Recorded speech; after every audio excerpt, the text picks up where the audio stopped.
ഇറാനെ ഏത് രീതിയിൽ പ്രതിരോധിക്കണം എന്നതിന് അമേരിക്കയും ഇസ്രായേലും ആധുനിക സോഫ്റ്റ്വെയർ എന്തെങ്കിലും കണ്ടുപിടിക്കേണ്ടി വരും. ഏതൊക്കെ രീതിയിൽ ആക്രമിച്ചിട്ടും 10 മടങ്ങിൽ തിരിച്ചടി നൽകിക്കൊണ്ടാണ് ഇറാൻ കരുത്ത് കാണിക്കുന്നത്.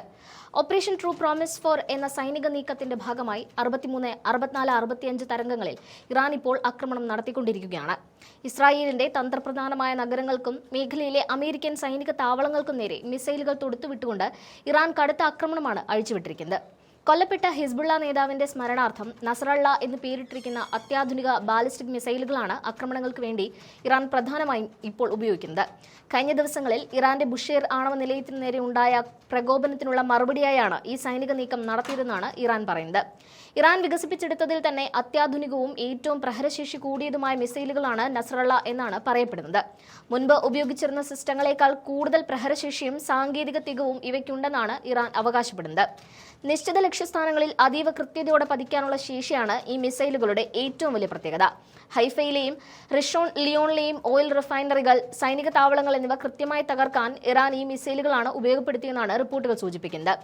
ഇസ്രായേലിന്റെ തെക്ക്, മധ്യ, വടക്കൻ മേഖലകളിലെ 80ഓളം ലക്ഷ്യസ്ഥാനങ്ങളിലേക്ക് ഒരേ സമയം എത്താൻ ഈ മിസൈലുകൾക്ക് സാധിച്ചിട്ടുണ്ട്. കൂടാതെ മേഖലയിലെ അമേരിക്കൻ താവളങ്ങളെ ലക്ഷ്യം വെക്കാൻ കിയാം, സുൾഫിക്കർ എന്നീ മീഡിയം റേഞ്ച് സിസ്റ്റങ്ങളും ഇതിനൊപ്പം ഉപയോഗിച്ചിട്ടുണ്ടെന്നാണ് അറിയാൻ കഴിയുന്നത്.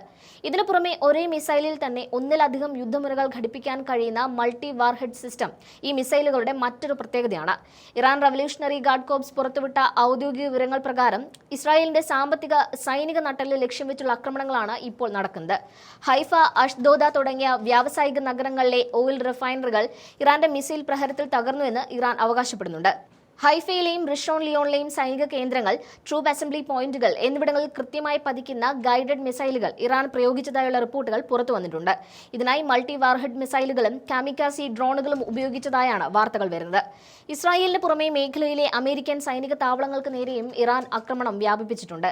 സൗദി അറേബ്യയിലെ അൽ ഖർജ്, ബഹ്റൈനിലെ ഷെയ്ഖ് ഈസ, യുണൈറ്റഡ് അറബ് എമിറേറ്റ്സിലെ അൽ ദഫ്ര എന്നീ തന്ത്രപ്രധാനമായ അമേരിക്കൻ താവളങ്ങൾ ലക്ഷ്യം വെച്ച് ഇറാൻ നടത്തിയ ആക്രമണങ്ങൾ വിജയമായിരുന്നു. ഇതോടെ അമേരിക്കൻ യുദ്ധവിമാനങ്ങൾക്ക് ഇന്ധനം നിറയ്ക്കുന്ന പ്രധാന കേന്ദ്രങ്ങളും മേഖലയിലെ കമാൻഡ് ഓപ്പറേഷൻ സെന്ററുകളും ഇറാന്റെ കിയാം, സുൾഫിക്കർ തുടങ്ങിയ മിസൈലുകളുടെ പ്രഹരപരിധിയിലാണെന്ന് വ്യക്തമായിരിക്കുകയാണ്. അമേരിക്കയും ഇസ്രായേലും ഇറാന്റെ കരവലയത്തിൽ കുടുങ്ങി എന്നതിപ്പോൾ ഏറെക്കുറെ ബോധ്യമായിരിക്കുകയാണ്. കൂടാതെ അമേരിക്കൻ നാവികസേനയുടെ 5ാം വ്യൂഹത്തിന് നേരെയും മിസൈൽ ആക്രമണം ഉണ്ടായതായി ഇറാൻ വൃത്തങ്ങൾ സ്ഥിരീകരിച്ചിട്ടുണ്ട്.